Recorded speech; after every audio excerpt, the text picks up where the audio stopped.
Ladies and gentlemen, in this video I'm going to show you a step-by-step formula that actually works, and not just my word of mouth, but it's been tried and tested in different niches too, and it works in every single one of them. I will talk you through the step-by-step process of what you can do and how you can implement them, okay? Alright, see you in the video. What is up, guys? So the first thing that we're going to do is we're going to have an ad. Okay, now this is not our main offer ad. It's we're going to be running cold traffic to this ad. We're going to be targeting based on demographic, behavior and interest. Okay, now this is going to send them to our first landing page.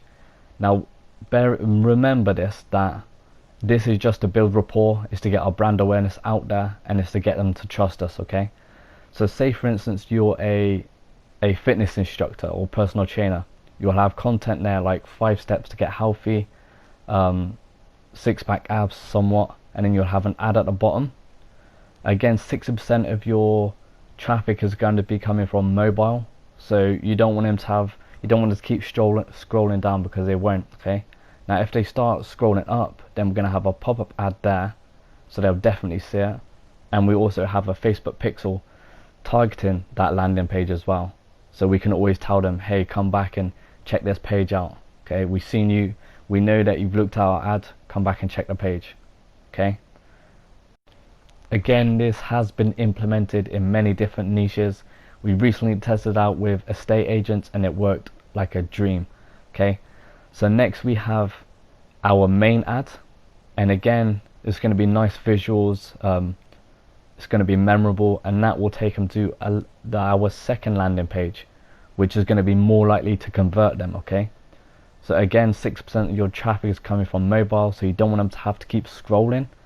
Again, I recommend you have like great copy in there, make it short and sweet, have a few testimonials in there, and answer any objections that your customers may have on that page. Okay, then next, obviously we've got another retargeting ad on, we've got another pixel installed on that. So next step is, if they don't convert, then we will set up a messenger ad here, and that will get them to go back to the page. Again, it will answer any questions that they may have, and there'll be another link sending them back to the other page. Okay, thank you very much for your time, guys, and I hope you found value in this.